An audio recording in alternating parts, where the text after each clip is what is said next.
भारत माता की इनकलाब वंदे। आज यहाँ पे आए हुए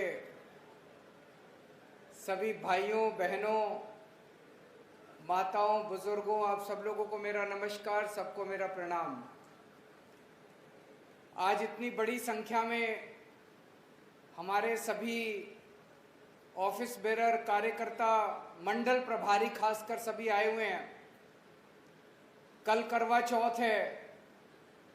हमें उम्मीद नहीं थी कि इतनी बड़ी संख्या में दिल्ली के कोने कोने से सभी मंडल प्रभारी यहाँ पहुँच पाएंगे, लेकिन आप यहाँ समय निकाल के अपने परिवार से इजाज़त लेके, परिवार का समय पार्टी को दे के आज यहाँ इतनी बड़ी संख्या में आए, इसके लिए बहुत बहुत शुक्रगुजार हूँ मैं।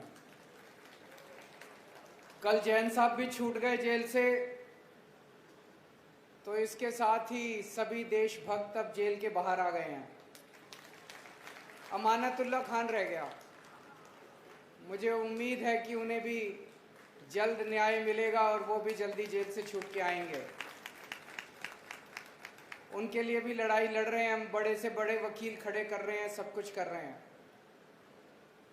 अभी जब इन लोगों ने हमें सबको, मेरे को, जैन साहब को, मनीष सिसोदिया को, संजय सिंह को, विजय नायर को, विभव को, सब लोगों को जेल में डाला, इनका मकसद तो था पार्टी को तोड़ने का, लेकिन पार्टी एकजुट रही और उसका सबसे बड़ा कारण आप लोग हैं, हमारे कार्यकर्ता हैं, हमारे मंडल प्रभारी हैं, हमारे विधानसभा अध्यक्ष हैं, हमारे एमएलए साहब हैं, हमारे जितने पार्टी के आप लोग ऑफिस बेरर्स, कार्यकर्ता हैं, आप लोग जिम्मेदार हैं कि पार्टी आज इतनी मजबूती के साथ खड़ी रही।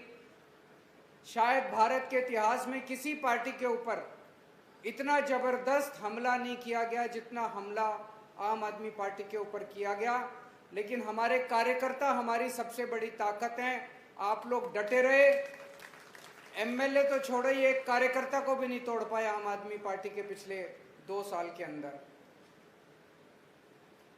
जब मैं जेल में गया था तो मैं भगवान से पूछता था कि हे भगवान, मैंने तो कुछ गलत काम किया नहीं है, मैंने तो एक पैसे की चोरी नहीं की, फिर इन्होंने मेरे को जेल में क्यों डाल दिया?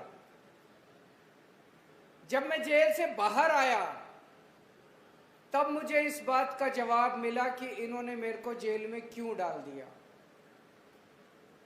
जेल से बाहर आने के बाद मेरे को पता चला, चारों तरफ लोगों से मिला, देखा, तो पता चला पिछले साल 2 साल में किस तरह से इन्होंने हमारे को जेल में डाल डाल के एक एक करके दिल्ली के सारे काम रोकते गए। ये लोग, दिल्ली के लोगों को इन्होंने इतना परेशान कर दिया।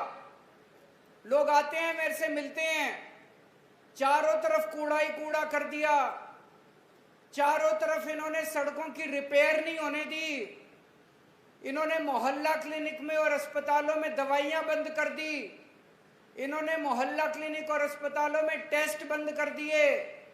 बसों में जो हमने महिलाओं की सुरक्षा के लिए बस मार्शल लगाए थे, वो बस मार्शल इन्होंने हटा दिए। न जाने कितने सीवर ओवरफ्लो करा रहे हैं, सीवर की मेंटेनेंस नहीं होने दी, सीवर की सफाई नहीं होने दी।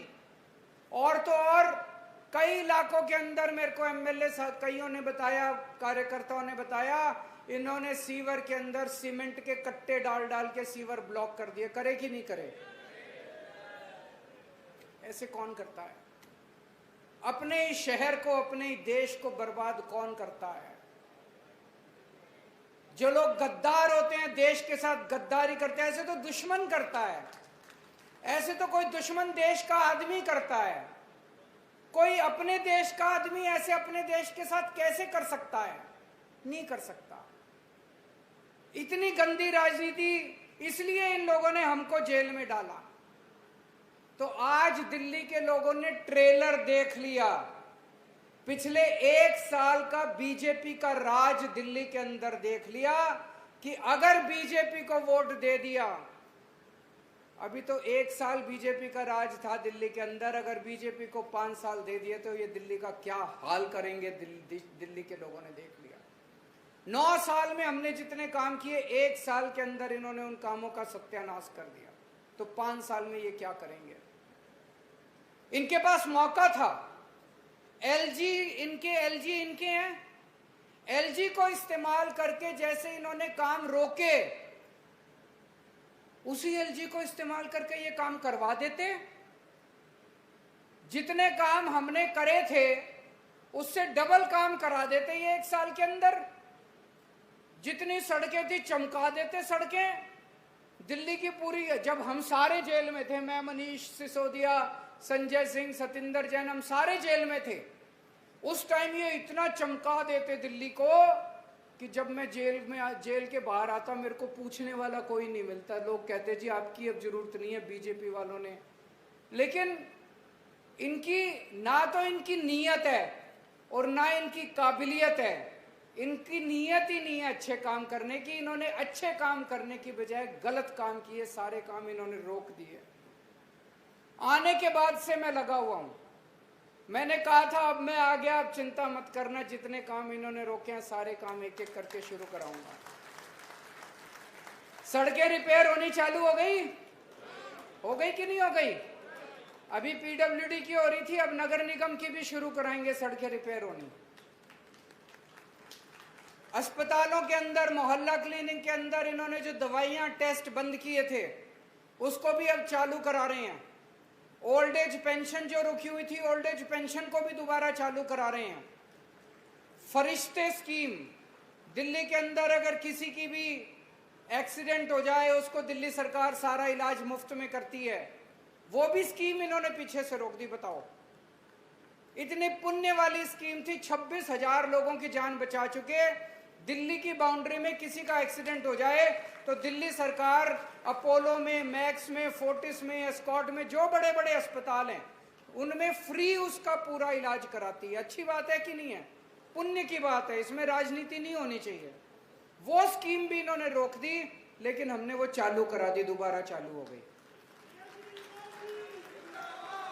हमने स्कीम बनाई थी कि अगर आप सरकारी अस्पताल में जाते हो, आपका टाइम पे, मान लो वहां पे सीटी स्कैन कराना है, मशीन खराब है सरकारी अस्पताल की, लंबी लाइन है, तो आप प्राइवेट अस्पताल में जाके अपने टेस्ट करा लो, दिल्ली सरकार उसका सारा खर्चा उस प्राइवेट अस्पताल को देती है, आपको पैसे देने की जरूरत नहीं है।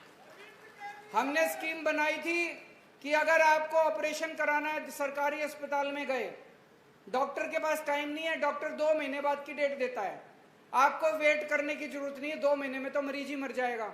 हमने स्कीम बनाई थी आप प्राइवेट में जाके अपना ऑपरेशन करा लो, सारा खर्चा दिल्ली सरकार देगी। ये सारी स्कीमें इन्होंने मेरे पीछे से रोक दी। आने के बाद सारी स्कीमें चालू करा दी, अब अपना करा लेना, कोई दिक्कत नहीं है आपको। एससी समाज के लिए, दलित समाज के लिए, एसटी समाज के लिए, ओबीसी के लिए, गरीबों के लिए, ईडब्ल्यूएस के लिए हमने स्कीम बनाई थी कि उनके बच्चे जो इंटेलिजेंट बच्चे होते हैं, कंपटीशन के पेपर देते हैं, कंपटीशन के लिए कई बार कोचिंग करनी पड़ती है, बिना कोचिंग के लिए बच्चा तैयार नहीं होता। हमने स्कीम बनाई थी भाई कोचिंग वाले के पैसे, उसकी फीस हम देंगे। आजकल कोचिंग बड़ी महंगी हो गई, इंजीनियरिंग की कोचिंग करो 2-2.5 3-3 लाख रुपए ले लेते हैं वो कोचिंग वाले, तो एक गरीब आदमी कहाँ से 2.5-3 लाख रुपए देगा अपने बच्चे के लिए। तो हमने स्कीम बनाई थी उसकी कोचिंग का सारा खर्चा हम देंगे, वो भी इन्होंने बंद कर दी। अभी पिछले हफ्ते हमने वो सारी स्कीम्स दिल्ली सरकार ने, आतिशी जी ने दोबारा चालू करा दिया हम लोग। और भी जितने काम है सारे काम हम दोबारा चालू करा रहे हैं। 5 साल में हमने जितने काम किए थे, इनका मकसद है वो सारे काम खत्म करने का। क्यों? क्योंकि इनकी 22 राज्यों में सरकारें हैं, वहां आवाज उठने लग गई है। जैसे गुजरात का चुनाव में लड़ने गया पिछली बार, वहां जनता इनसे, बीजेपी वाले से पूछ रही थी भाई केजरीवाल ने दिल्ली में, पंजाब में बिजली मुफ्त कर दी, गुजरात में क्यों नहीं करते? मध्य प्रदेश वाले पूछ रहे हैं कि हमारे यहाँ बिजली मुफ्त क्यों नहीं करते? वहां पे राजस्थान वाले पूछ रहे हैं, उत्तर प्रदेश वाले पूछ रहे हैं, उत्तराखंड वाले पूछ रहे हैं कि हमारी बिजली मुफ्त क्यों नहीं करते? हमारे महिलाओं की बस यात्रा मुफ्त क्यों नहीं करते? हमारा पानी मुफ्त क्यों नहीं करते? हमारे को इतनी शानदार सड़कें क्यों नहीं? हर जगह इनकी आवाज उठने लगी है और इनके पास कोई जवाब नहीं है। तो इन्होंने एक ही तरीका निकाला है, पहले हमको गिरफ्तार करके दिल्ली के काम रोके, जब वो नहीं रुके तो अब इन्होंने प्लान करा है किसी भी तरह से दिल्ली की सत्ता पे काबिज हो जाओ और दिल्ली की सत्ता पे ये काम कराने नहीं आना चाहते, दिल्ली की सत्ता पे आना चाहते हैं, दिल्ली के काम रोको ताकि गुजरात वाले आवाज ना उठाएं, उत्तर प्रदेश वाले। अगर ये दिल्ली की सत्ता पे आ गए तो दिल्ली के जितने काम हम सब लोगों ने मिलकर 10 साल में मेहनत करी है, ईमानदारी के साथ काम करें, सारे बंद कर देंगे। 70 साल से इन पार्टियों ने कुछ नहीं किया, 75 साल इन पार्टियों ने कुछ नहीं किया, बस लूटा इन पार्टियों ने मिलकर। इतना पैसा कमा लिया, इनकी 7-7 पुश्तें घर बैठ के कमाएंगी। 70 साल से 75 साल से किसी पार्टी ने स्कूल, अस्पताल, बिजली, पानी की बात नहीं करी, उनके मुंह से नहीं निकलता। हरियाणा जाते हैं, जाट नॉन जाट करते हैं, महाराष्ट्र जाते हैं, मराठा नॉन मराठा करते हैं, कहीं और जाते हैं, हिंदू मुसलमान, बस इसी बात पे वोट मांगते हैं ये लोग। कभी काम के नाम पे वोट नहीं मांगे, पहली बार एक पार्टी आई है जो काम के नाम पे वोट मांग रही है। आप लोगों की पार्टी ने, आपकी पार्टी ने पहली बार एक ऐसा गवर्नेंस का मॉडल दिया है। 10 साल के अंदर जो काम हमने करके दिखाए आज तक इस देश के अंदर कभी नहीं हुए। शिक्षा का, स्वास्थ्य का, बिजली का, पानी का, बस सफर का, तीर्थ यात्रा का, ओल्ड एज पेंशन का, सड़कों का, जितने काम हमने करके दिखाए आज तक कभी किसी पार्टी ने नहीं किए। ये केवल दिल्ली की बात नहीं है, दिल्ली के कामों ने पूरे देश के अंदर एक उम्मीद की किरण जगाई है कि अगर एक ईमानदार सरकार आ जाए तो क्या नहीं हो सकता, सब कुछ हो सकता है। अगर ये बीजेपी का कब्जा हो गया दिल्ली सरकार के ऊपर तो दिल्ली नहीं बचेगी। और ये जो मॉडल एक छोटा सा पौधा है, ये रौंद देंगे बीजेपी वाले, खत्म कर देंगे, परमानेंटली खत्म कर देंगे। तो ये जो उम्मीद है, ये आने वाला चुनाव इस उम्मीद को बचाने का चुनाव है। ये आने वाला चुनाव दिल्ली को बचाने का चुनाव है। आपको आम आदमी पार्टी के कार्यकर्ता के रूप में काम नहीं करना, आपको देशभक्त के रूप में काम करना। इस चुनाव के अंदर छुट्टी लेनी पड़ेगी, कौन कौन छुट्टी लेने को तैयार है?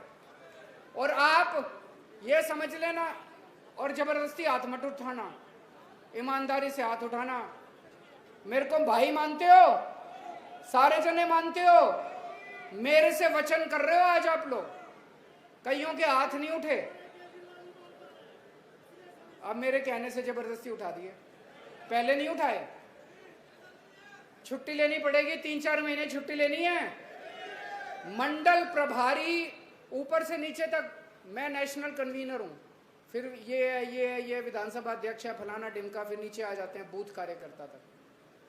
इस पूरी चेन में मंडल प्रभारी सबसे क्रिटिकल है। वो कहते हैं ना कटिंग एज, मंडल प्रभारी कटिंग एज पे बैठा है। और वो नीचे बूथ की टीम बनाएगा, उसके नीचे 5 बूथ आते हैं, वो नीचे बूथ की टीम बनाएगा, हर बूथ पे 11-11 कार्यकर्ता बनाएगा, और उसके बाद घर घर जाके अपना मैसेज देके आएगा। तो सबसे क्रिटिकल मंडल प्रभारी है। मंडल प्रभारी अगर पार्ट टाइम जॉब करेगा तो फिर तो देश नहीं, ये देशभक्ति की बात है, ये आम आदमी पार्टी की बात। मैंने आम आदमी पार्टी हम लोगों ने कोई सत्ता लेने के लिए नहीं बनाई थी, देश के लिए बनाई थी। तो देश को बचाने की बात है तो पूरा टाइम देना पड़ेगा। भगत सिंह अगर पार्ट टाइम बेसिस पे काम करता, अगर Rajguru Sukhdev, Ashfaqulla Khan part time basis पे काम करते, सुभाष चंद्र बोस, बाबा साहब अम्बेडकर, गांधी जी अगर थोड़ी सी प्रैक्टिस कर लेते, चाचा नेहरू थोड़ी सी प्रैक्टिस कर लेते, आधा दिन उसको दे देते, देश नहीं आज़ाद होने वाला था। ये आज़ादी की दूसरी लड़ाई है, और इस आज़ादी की दूसरी लड़ाई में मेरे को बड़ा गर्व है कि हमारे लोग जेल जाके और जेल से बाहर आके आए हैं।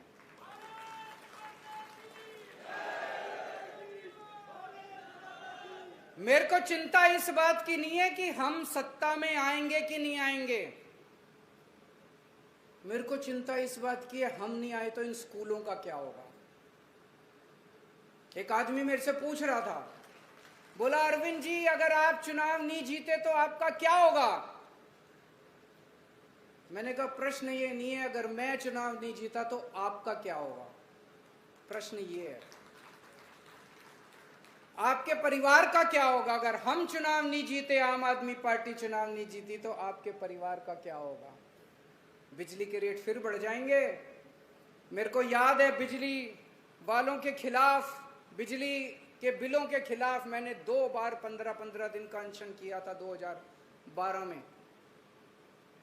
फिर से हमको अनशन करने पड़ेंगे अगर आम आदमी पार्टी सत्ता में नहीं। बिजली के बिल फिर बढ़ जाएंगे, आपकी सड़कें फिर टूट जाएगी, आपका पानी फिर खराब हो जाएगा, आपके पानी के बिल फिर खूब आने लगेंगे। दिल्ली में 8-8 घंटे के पावर कट लगते थे पहले। 22 राज्यों में इनकी सरकार है, एक भी राज्य ऐसा नहीं है जहां पे 24 घंटे बिजली आती हो। उत्तर प्रदेश में पूछ लो, बगल में ही है, गाजियाबाद चले जाओ, 24 घंटे बिजली आती है? नहीं आती। दिल्ली में आती है। दिल्ली में पहले कितने लंबे लंबे, तो दिल्ली का वही हाल हो जाएगा। जो दिल्ली को बचाने का चुनाव है। यहां पे बहुत सारे अपने कार्यकर्ता आए हुए हैं, काउंसलर भी आए हुए हैं। हो सकता है आपको अपना एमएलए पसंद ना हो सकता है आपको अपना कैंडिडेट पसंद ना आए जो हम कैंडिडेट दें। आपको एमएलए की तरफ नहीं देखना, आपको कैंडिडेट की तरफ नहीं देखना। केजरीवाल पसंद है कि नहीं है? बस मेरी तरफ देख के वोट दे देना। 70 की 70 सीट पे केजरीवाल चुनाव लड़ेगा, 70 की 70 सीट में मैं चुनाव लड़ूंगा। ये सारे मेरे हाथ पैर हैं, सारे मेरे हाथ पैर हैं। किसी की तरफ नहीं देखना। कोई एमएलए बने, कोई काउंसलर बने, आपके काम मैं कराऊंगा। आज तक कराता आया हूं। सारे कार्यकर्ताओं से मिलता हूं, आधे से ज्यादा कार्यकर्ताओं के नंबर मेरे फोन पे है। जो मैसेज करता है, जो मेरे को फोन करता है, मैं फोन उठाता हूं। आपके सारे काम मैं कराऊंगा, चाहे कोई एमएलए हो। आपके झगड़े टंटे सारे अलग रख देना। ये काम, ये समय झगड़े टंटों का नहीं है। झगड़े टंटे करोगे हार जाओगे। दुश्मन बड़ा ताकतवर है। हमें इकट्ठा एक मुट्ठी की तरह रहना है, और मुट्ठी की तरह रहेंगे तो बड़ी से बड़ी ताकत भी हम लोगों को नहीं हरा सकती। ये मैंने एक चिट्ठी लिखी है दिल्ली वालों के नाम, पढ़ी आप लोगों ने? किस किस ने पढ़ी? ठीक लिखी है? पक्की बात? इसको अब घर घर पहुंचाना है, कल से शुरू करना है, घर घर जाना है। और 9 दिन मैंने दिए हैं। कल 20 तारीख है, 29 तारीख तक, 30 को छोटी दिवाली है, 31 को बड़ी दिवाली है। तो 29 तारीख तक आपको इसको पूरी दिल्ली में हर घर में और हर दुकान में बांटना है। करवा दोगे? मंडल प्रभारी बैठे हैं यहाँ पे सारे, करवा दोगे? पक्की बात? अपने नीचे की सारी टीम्स को ट्रेनिंग दे देना। संदीप पाठक आपको बताएगा कैसे ट्रेनिंग देनी है, कैसे बांटना है, कैसे क्या करना है। और मुझे पूरी उम्मीद है कि इस बार पिछली बार जितनी सीट आई थी उससे 2 ज्यादा ही आनी चाहिए, 2 कम नहीं आनी चाहिए। भारत माता